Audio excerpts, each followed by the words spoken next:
Oh man, this chapter got me so hyped towards the end, but let me start from the beginning.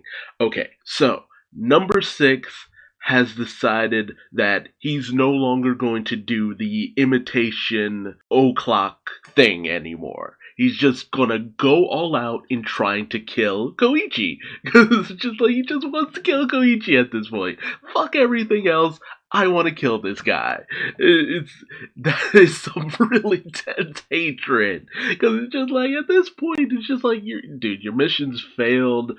There's no reason to keep going after Koichi. How no heroes have found them at this point is anyone's guess. But the inner mind of number 6, the o'clock part, is just like, okay, you need to treat this dude who has phenomenal dodging ability like a game of chess.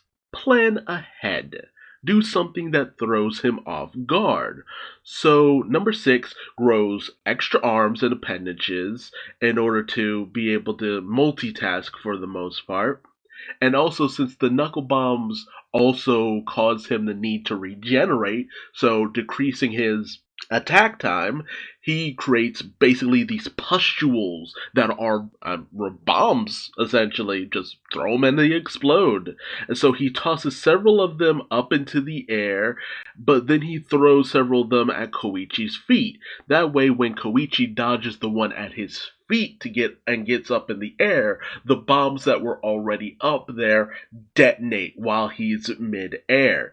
Of course, that's actually brilliant strategy, all things considered. It's like a minefield on all fronts. Koichi, on the other hand, actually manages to escape because he puts in a little extra boost.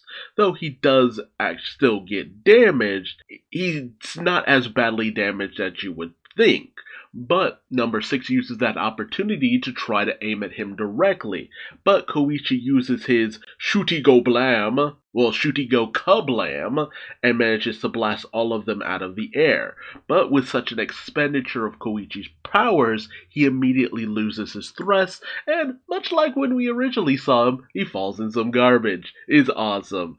But he manages to regain his senses and goes sliding going all over the place in order to escape from number 6. So Koichi decides that he needs to stay low to the ground in order to escape, because going up in the air, number 6 is going to use that as an opportunity to attack Koichi at every angle. Meanwhile, the o'clock of number 6's brain is just like, okay, so on to the next strategy. And that involves using the anonymous tactic. The bomb villains start coming out of the woodworks. The little remote controlled entities that number 6 is controlling. And because they're humanoid, Koichi can't really go in on the attack.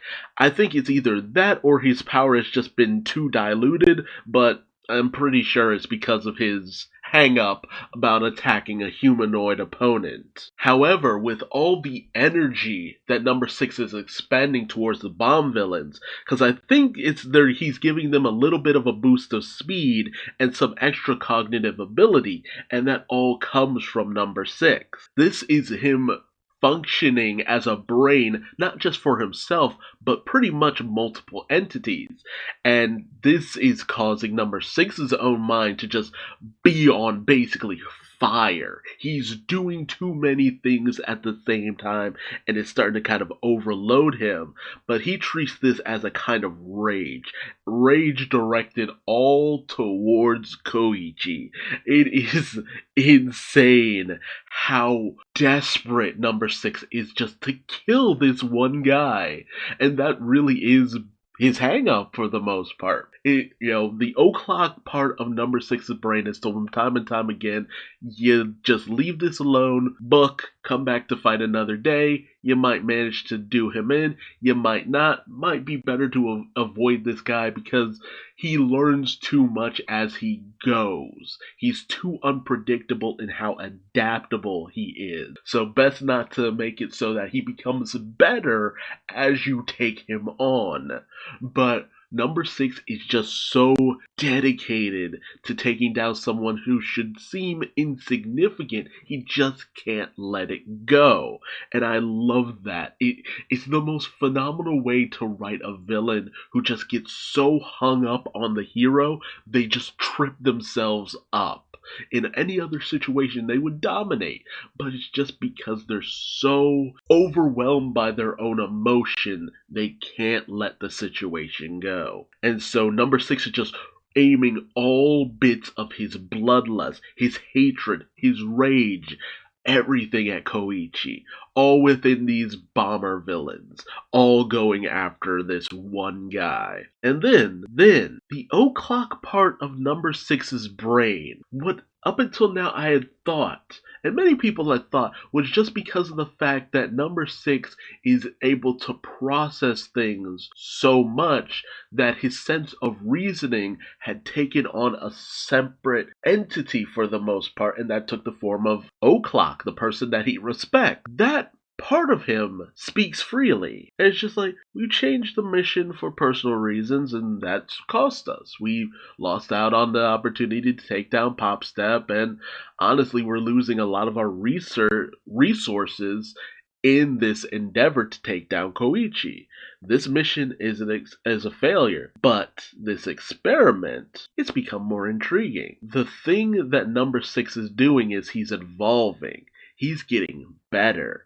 He's adapting. He's learning. He's understanding. And then O'Clock forms this very familiar grin. And you realize all for one is O'Clock as he spurs number six on to follow this path to the end. See what happens when number six surpasses all of his limitations. I lost my shit at this moment. I was so blown away because it's just like, how long has this been All For One? How long has All For One been observing this battle between number six and Koichi? Has this been All For One the entire time? And we just rationalized what the O'Clock persona was? Because that's what I did. That's what a lot of people did. You know, after I came to that conclusion, I checked in like forums and comments and stuff like that. It was just like, okay, other people are coming to that conclusion as well. It makes enough sense. Number six, his brain functions very differently. And O'Clock was always the sense of reasoning within number six. And he always listened to it, so it made a lot of sense. But to realize that it's All For One speaking through this persona, taking delight in this grand experiment to see where essentially the prototype Nomu is performing. No, not even just a prototype Nomu, a prototype high-end Nomu. The capabilities of this entity, he's pushing it as far as we can possibly go. Like, that's the thing. That's the fabulous thing about this. It's just like, My Hero Academia Vigilantes has turned into the story of the first real high-end Nomu and how these creatures came to be. Like, it's insane. It is absolutely insane. And the idea of, what if you made them a little bit more autonomous? Would that work? Would that be beneficial? Or would it be better to not have them be thinking entities at all, just mindless minions? Yes, that comes with its limitations too, but leaving them to be able to think and rationalize for themselves has limitations as well. I'm fascinated at this prospect and how it aligns with the core of My Hero Academia. Because, at this point, you do have to wonder, will we see any more Nomu going forward in the main series? Because so many of them had already been done in, but there's still a lot of them left. So it really does make me wonder, how does Koichi get out of this battle? Does his adaptive abilities continue to just grow and develop to the point where he's still able to completely outdo what is essentially the first real high-end Nomu? Or does he ultimately end up losing in some way, shape, or form? Fascinated to see where this goes. But let me know your thoughts and theories in the comment section below. What do you think about the reveal of All for One actually still really directly pulling the strings of this endeavor? What do you think he gains from all of this? How do you think it adapts into the main series? I'm interested to hear your thoughts, theories, and opinions. So head to the comment section below, and if you like this video, please like, comment, subscribe, and hit the bell icon for notifications. And until next time, I've been Duuz-Diz-Din, and I will see you later. Bye-bye.